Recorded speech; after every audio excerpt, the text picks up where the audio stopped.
I know AI sounds like one more complicated thing to learn, but it's the first tech that's ever made things easier for me and not harder. And tech has always been my Achilles tendon. After 40 years of being in the customer relation list building business, learning things the hard way, the hardest thing for me has always been the tech. But AI really helps so much, and it helps close the gap. If you've ever tried something, and you've been excited about it, and then you had to stop because you just didn't understand the tech, I get it. That's happened to me over and over again for years. So AI isn't as complicated as it seems because it's merely a thinking partner that can help us take what has been a challenge before with tech and then close that gap so we can actually start to make some decisions and move forward and not stop on a side hustle that might have gotten us excited before that we just didn't understand the tech. So one of the things that is so important when it comes to creating an automated email income type of a business is what happens after you've offered a lead magnet. Somebody has opted in to get that free lead magnet that's got a solution, an outcome they're looking for, and then you're providing them with that downloadable thing that you've offered, be it a report, a checklist, a calculator, whatever that AI has created for you. What do you say next so that you can start to nurture that relationship? We refer to those as welcome emails, and they're so important. And with AI can help us write those, understanding the goal that we've got.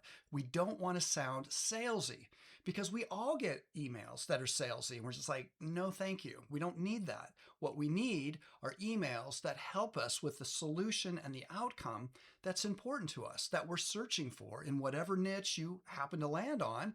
And once we understand what people are needing, then our conversation starts to support that, giving them the legitimate hope of there are solutions out there that can help you with the outcome you're looking for, and here are the steps. That's why I'm here to share these things in an email, that sort of thing.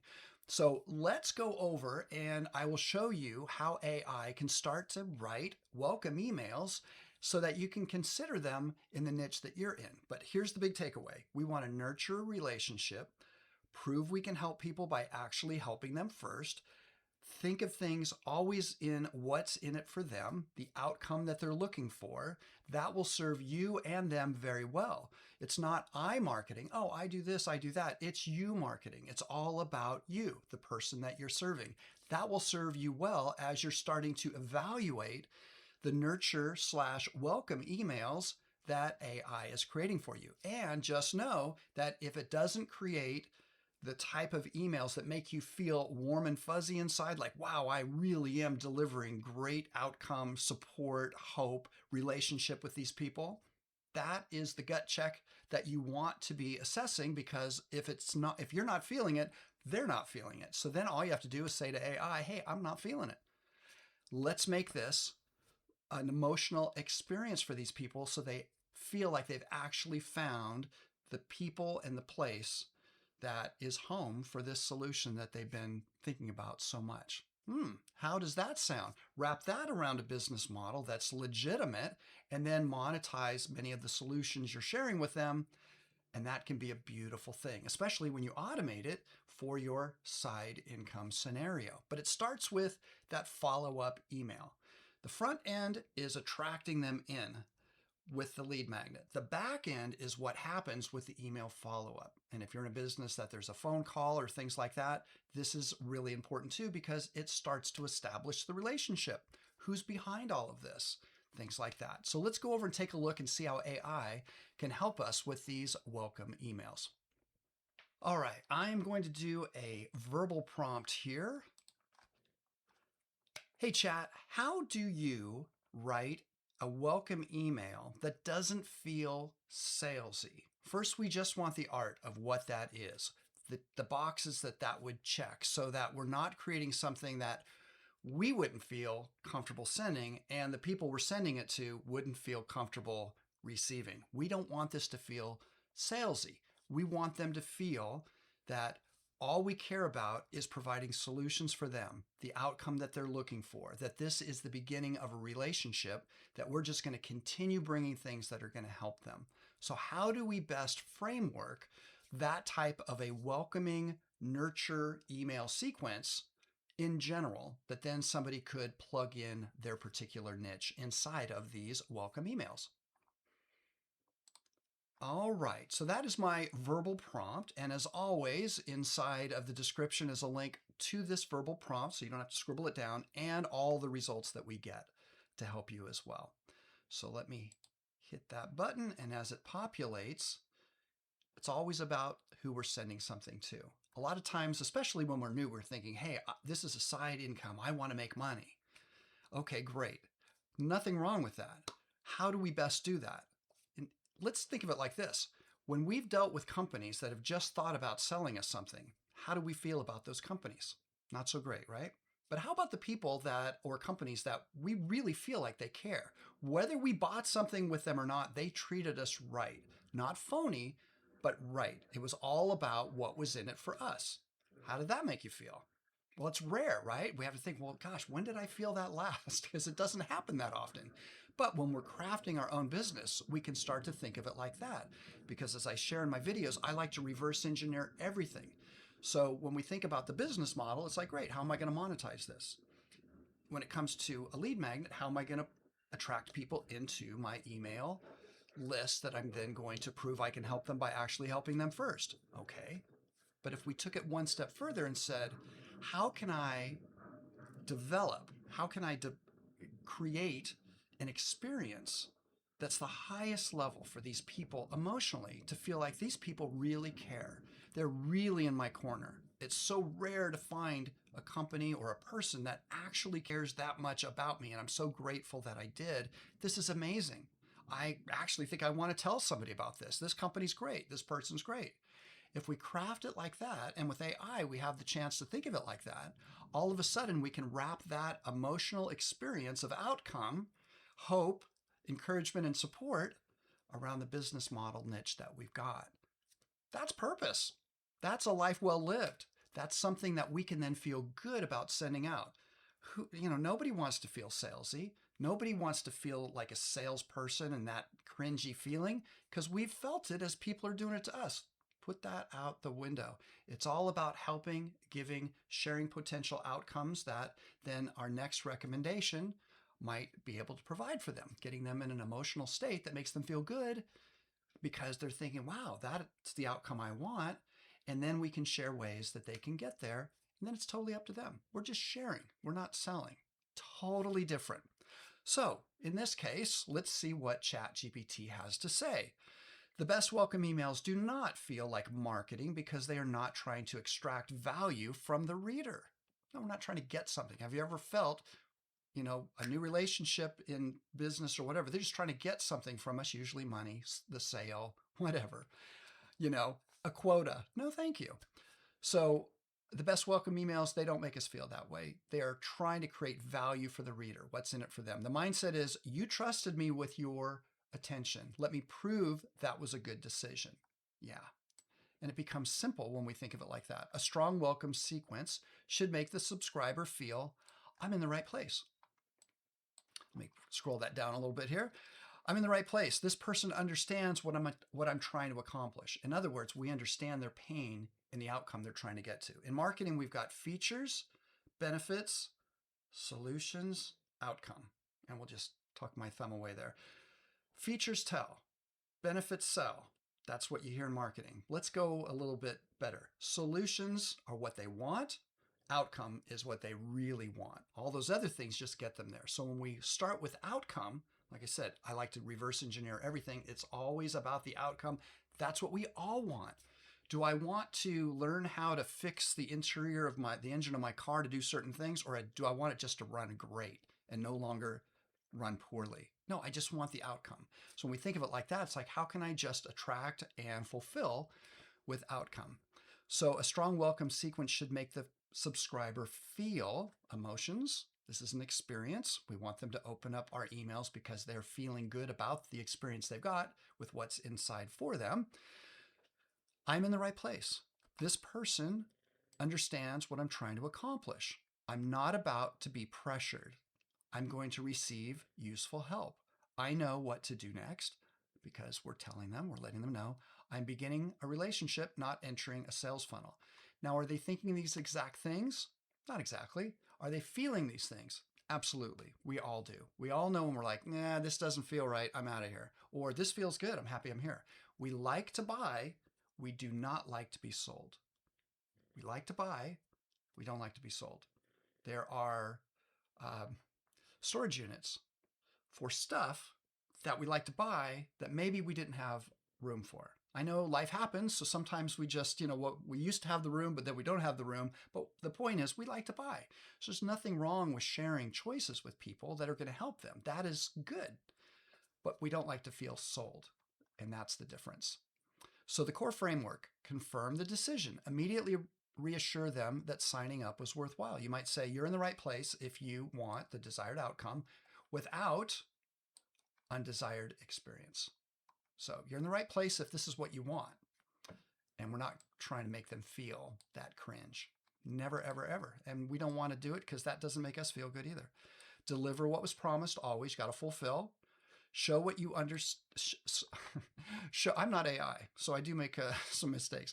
Show that you understand their situation. Describe what they may be experiencing in a calm, accurate way. For example, you may have already tried whatever, only to find that didn't work, and here's why. My thing is tech, but AI helps, and that's why I'm here on this channel now, is helping you realize some of the things that I help companies all over the world with, that AI is our thinking partner, a wonderful tool. And that can help with the frustration that maybe we've felt in the past about tech. All right. This is not about dramatizing their pain. It's merely about helping them feel seen. Hey, I get you. I've been there before. I've gone through these challenges. If you're feeling tech frustration, overwhelm, me too. That's legit right there. And anything else that you're sharing, that you can make that connection with, then they feel like, okay, this person gets me. Just like anytime anybody out there is saying something that we connect with, we might not know anything about them, but we are feeling, a certain connection or bond with. Good example is people that have the same hobbies. They might be totally different people, but they connect over the hobby because they're both interested in it, and they then can have a good experience together over it. Our hobby is all about them. Whatever is most important to them, that's our focus. Whatever the outcome is that they're looking for, that is our focus, so they can feel that connection. And we start with, hey, if you're experiencing this pain, this challenge, this frustration, here's how you get closer to the outcome that you're looking for, or here's how you get there, whatever that is. Then they're feeling like, wow, you understand me, you understand my pain, and you're giving me the solution. I like you. I want anybody that, it's like, hey, I haven't had an ice cream in a long time. I really want an ice cream. Wow, there's an ice cream. I like you. A ridiculous analogy, but let's give them ice cream if it's going to help, theoretically. Number 4, give one useful next step. Of course, each email should help them make a small amount of progress, not 10 assignments, not, hey, I've got 10 things I want to sell. I'm going to load it up here. Man, I'm going to be rich. No, we shut down. It's like, what? Whoa. But one simple step we get and we appreciate. Not an overwhelming master plan, not a disguised pitch, just one useful step. A welcome email becomes nurturing when the reader can finish it thinking, I know what to do next. They got value from us. That's how we start the relationship. Create a natural reason to continue. Let them know what kind of help is coming next. For example, tomorrow I'll show you a simple way to whatever. The next, how to continue with this outcome.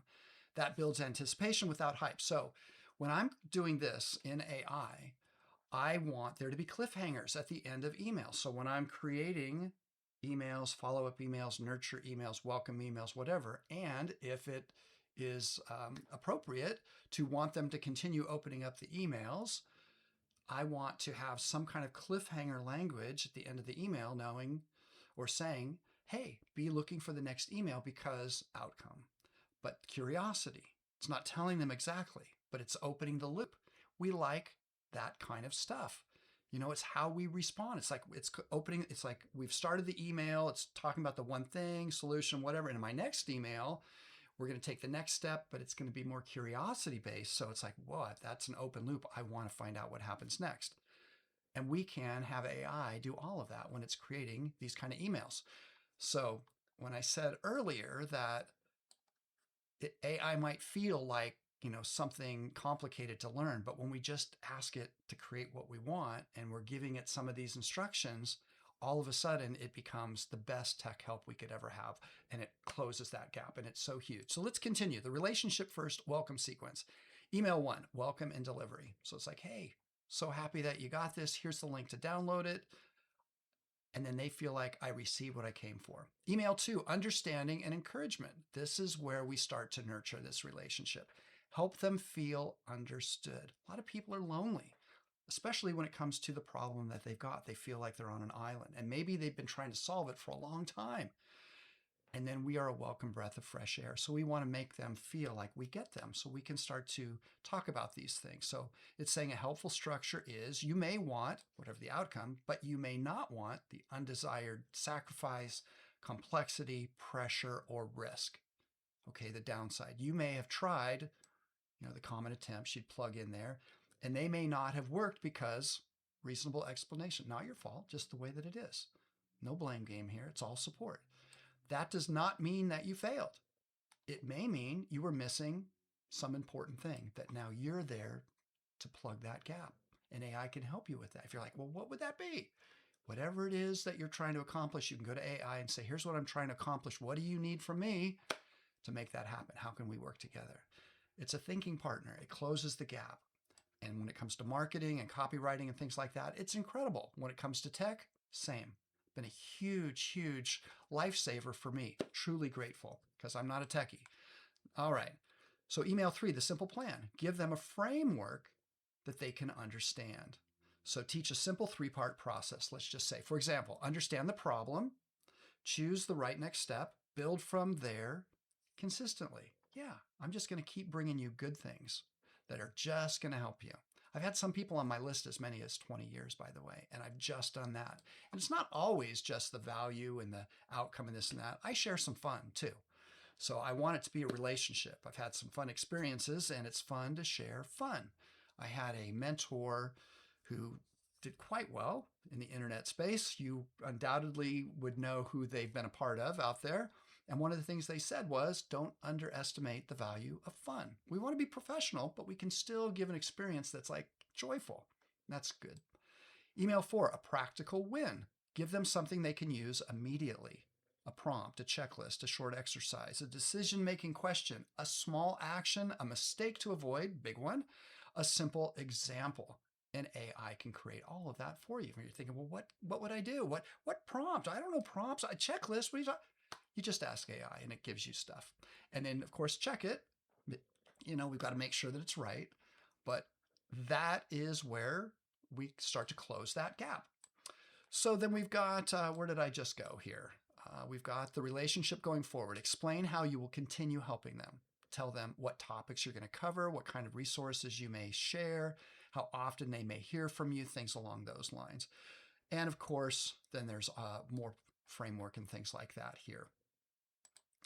And as I promised before, in the description, there's going to be a link to this prompt that I used and all of the results. It'll be on a page on Finance Friendly, and that link is in the description, along with a link to my 3-day email income challenge. It's absolutely free. I share with you how to find a niche where there's buyer demand, how to create the lead magnet for them that's outcome related, and then of course how to start these types of emails for that particular scenario. If that sounds good to you, the link is in the description as well. And if all of this resonates with you, helping people in a niche that you're passionate about, all about them leaving purpose and legacy and things like that in this world that means something to you and those around you, please hit the like button so more people that feel the same way as you and me, because clearly that's what I'm about here too, can find this video. And as I'm making more videos, and as you find more videos on this channel, you're going to see they're stackable. The information that I'm sharing is based on the 40 plus years of customer list building that I've been a part of. Obviously, it started offline before the internet, and then in 1999, I then had an email list. So the offline list started in 1985, email list started in 1999, and I share in these videos things that will hopefully help you, be able to create things like this much faster, and then utilize AI to help with this gap, creating things for us, overcoming the tech challenge, things like that. So if that resonates with you, Definitely subscribe and consider watching my next video where you'll have the next piece to be able to stack onto this one. Either way, I will see you there.